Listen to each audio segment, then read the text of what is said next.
Alright guys, I'm gonna do a little POV driving review of my Trans Am today.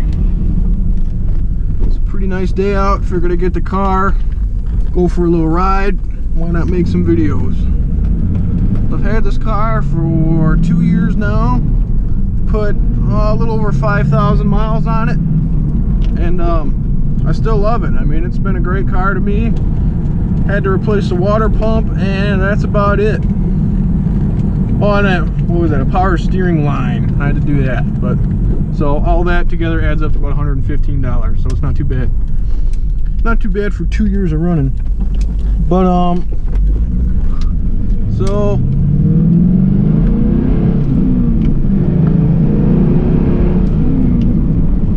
I mean, for a 20-year-old car, it's still got quite a bit of get up and go.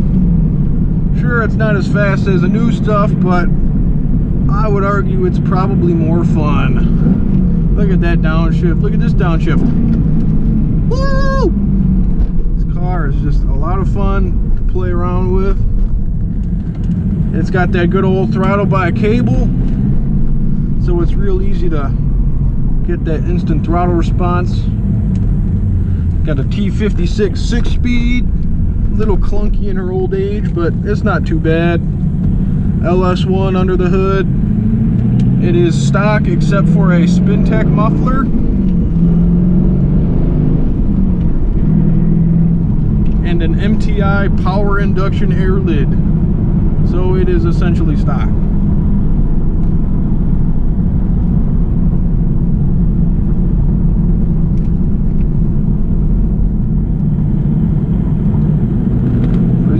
I mean, the front end on this one's a little loose. I'm going to be replacing some of those parts soon, but it still handles quite well for a 20-year-old car with all stock suspension.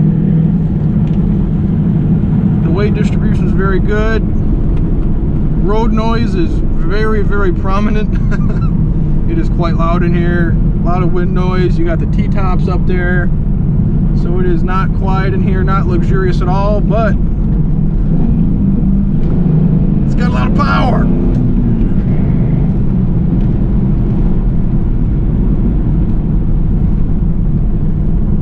Now, if you look at just the numbers, by today's standards, this car is not very impressive. But I promise you, if you go out and drive one, you will be impressed. Because there's not really anything saving you in this car from killing yourself.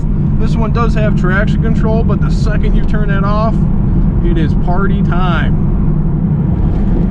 Very bumpy. It rides absolute garbage. Rides a lot like a skateboard does, but imagine going a skateboard to about 100 miles an hour. That's how this car rides. Got a lot of torque. We're doing 1,000 RPM right now in 6th gear at 50 miles an hour, and we still got a lot of pulling power. But as you can tell, the live axle hops around quite a bit when we go over these mid-corner bumps.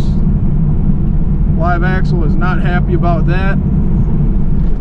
The biggest advantage of independent rear suspension is the stability of it, which this car lacks heavily. Ow.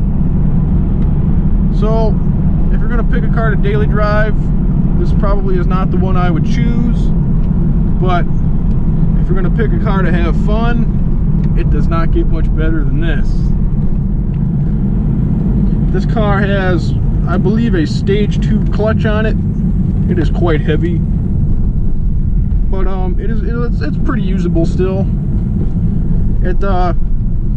What I have found with the T56 is that it is really only happy when you are beating the crap out of it.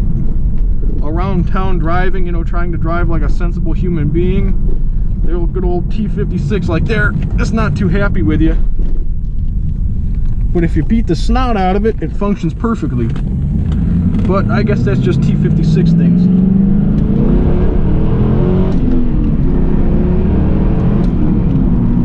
So traction control kicked in first there pretty heavily.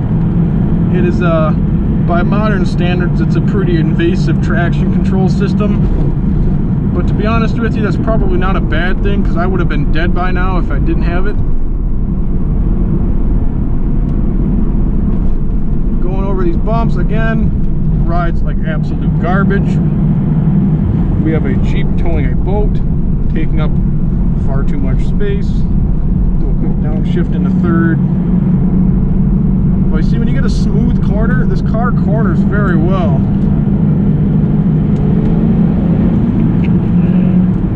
It's quite flat cornering, not a ton of body roll actually. I'm sure people will disagree with me, but I'm just going off of what I think. So we're in fourth gear, third, going 50 miles an hour, 3,000 RPM, give it a rip. Lot of power, lot of power. I mean, this thing just flies. It is far too much car for me. I'm surprised I haven't gotten in trouble yet.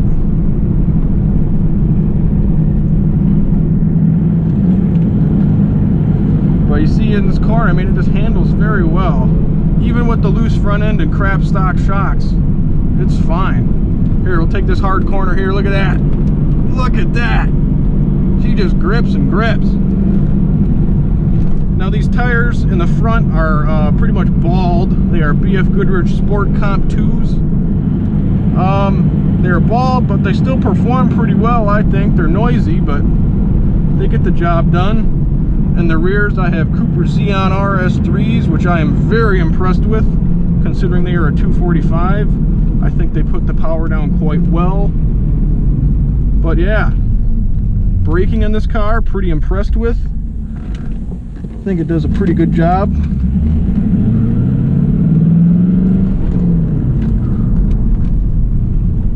But no stereo, basic creature comforts in this car, not very good. Don't really care, because when you put your foot down, you are having a time of your life, my friend. Second gear, 25 miles an hour. Woo! Just never gets old. Never, ever, ever. I will own this car until the day I die, because every time I floor it, I get all happy inside. Oh, of course, we got people on the drag strip. Boo! But what can I say? This car is absolutely incredible. By normal people standards, it is a piece of garbage. But by my standards, it is absolutely fantastic. The interior is put together not very well. Stuff cracks, stuff falls apart, stuff falls off, stuff rattles. Don't care, because it's fast. And it's not fast in the same way a modern car is fast. You know, modern cars, they do a lot of stuff for you. They keep you safe, which is all fine and dandy. This car, quite frankly, couldn't care any less whether you were dead or alive, which is kind of an interesting experience to drive. But yeah, 2 years later, still having a ton of fun driving my 2001 Trans Am.